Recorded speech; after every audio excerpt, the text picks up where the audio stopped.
This is Plant-Based Briefing, Chicken Talk, the Language of Chickens. An excerpt from the Hatching Good Lessons brochure by Karendavis of United Poultry Concerns at upc-online.org. And I'm Marian Erickson, your host, and this is the curated content Plant-Based Podcast, where I narrate a variety of articles on plant-based and vegan and eco-friendly topics in about 10 minutes or less every weekday with permission. Today's article is from Carendavis of United Poultry Concerns. She's the president and founder of this nonprofit organization that promotes the compassionate and respectful treatment of domestic fowl, including a sanctuary for chickens in Virginia. She's the author of numerous books, essays, articles, and campaigns advocating for these birds.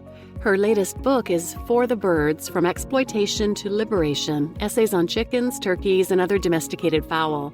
And you can subscribe to their newsletter from their website, which is always full of great information. So now let's get to today's plant-based briefing. Chicken Talk, the Language of Chickens. An excerpt from the Hatching Good Lessons brochure by Carendavis of United Poultry Concerns at upc-online.org. Our rooster, Glippy, sings on the roof of his house, adding to the music of the yard a steady, quiet trill.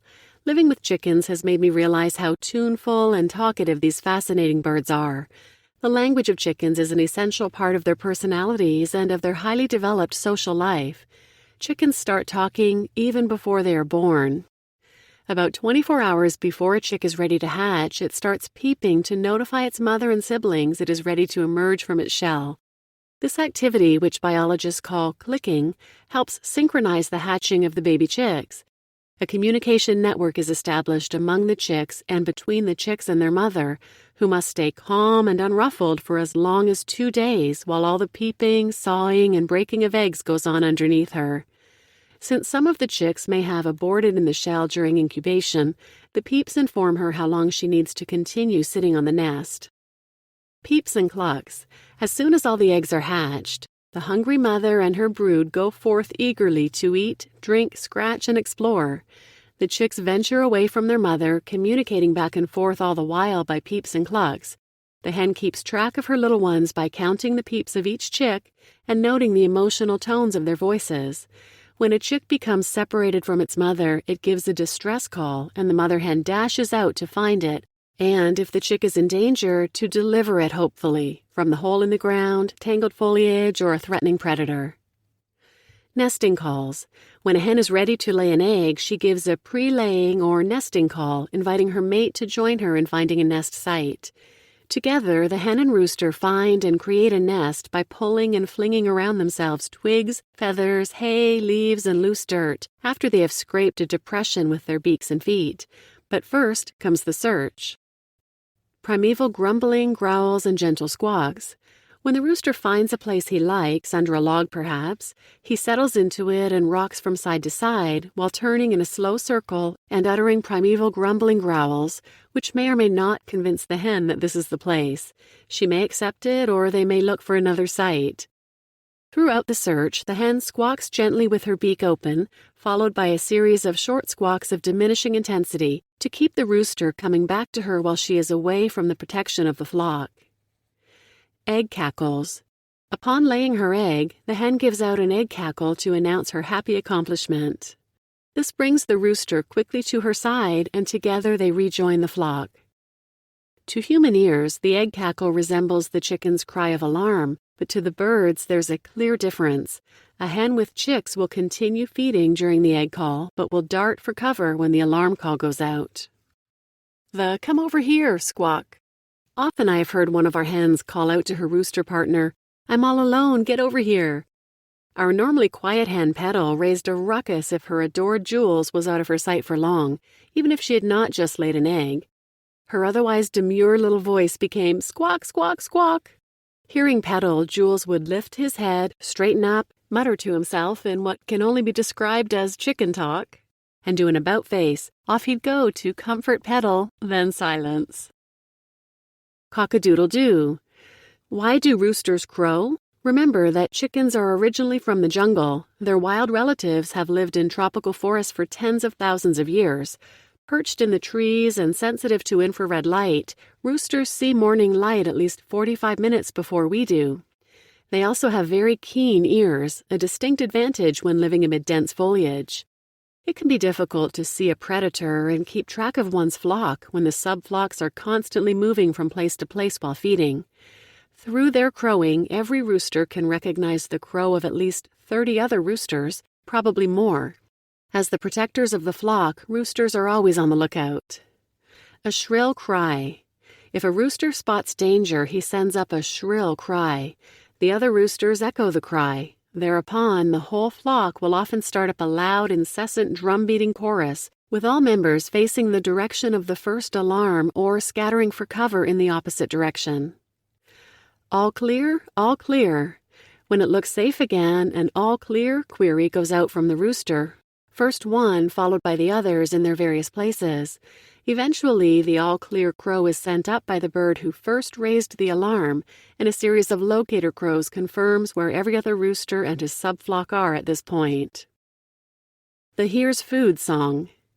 The finding of food elicits another kind of vocal communication within the flock. Roosters love to find food and call their hens to the feast while they play deferential host at the banquet. The speed and intensity of the Here's Food song varies according to the type of delicacy and the amount. According to a biologist, 2 or 3 kernels of corn elicit about half the intensity and speed between song peaks that several bugs will be granted. When the hens hear this song, they and the chicks come running to check out what the rooster has found to eat. Soon the good news is excitedly clucked to everybody to come join the party.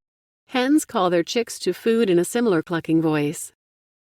Soft trills and peeps. My first chicken was a crippled hen named Viva. She touched me deeply with her soft trills and peeps that seemed to come from somewhere in the center of her body as her tail pulsed at precisely the same time. Chickens have a soft purr of contentment somewhat similar to that of a cat. The Piping Voice of Woe. In addition to their other vocal languages, chickens have a piping voice of woe and dreariness whenever they are bored or at a loose end. Occasionally, one of our hens has to be kept indoors for a while, perhaps because she's recovering from an illness, or because she's a newly rescued hen who has not yet joined the flock outside. Wearily, she will wander about the rooms, fretting, or tag disconsolately and beseechingly behind me, yawning and moaning, like a soul in the last stages of ennui. A huddle of peace and well-being. As boisterous as chickens often are in the resurgent dramas of their daily life, there is a stillness in them which includes singing, often at the end of a busy day as they settle down on their perches for the night. The historian Page Smith says of the hen in The Chicken Book that she is, quote, rich in comfortable sounds, chirps and churs, and when she is a young pullet, a kind of sweet singing that is full of contentment when she is clustered together with her sisters and brothers in a huddle of peace and well-being, waiting for darkness to envelop them, unquote. You just listened to Chicken Talk, the Language of Chickens, an excerpt from the Hatching Good Lessons brochure by Karendavis of United Poultry Concerns at upc-online.org. And I'm Marian Erickson, your host, and this is such a beautiful article. Chickens are such amazing social individuals. They're so sweet and so soft and so precious. It breaks my heart that they're used for the egg industry and the chicken meat industry. Because for the egg industry, even if it's backyard chickens, the baby chicks are purchased from stores like Tractor Supply or online and shipped through the mail. But they're not hatched with a loving mother like we would think.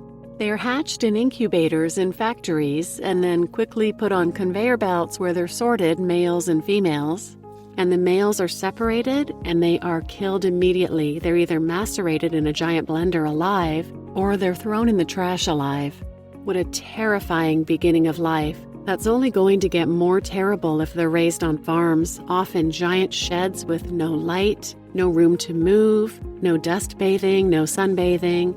And these quote-unquote layer hens are often killed at around 2 years of age for meat because their egg-laying production wanes or they have prolapse and they're no longer fit to lay eggs. And of course, they don't receive veterinary care. They're just left to suffer.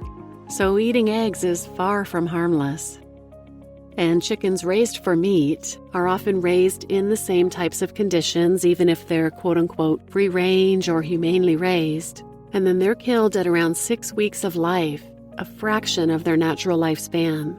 And typically, chicken catchers are hired to come in and grab the chickens by the feet, often 6 in each hand, stuff them into those little cages and put them on trucks where they can travel 24 hours sometimes with no protection from the elements, no food or water obviously, on their way to slaughter.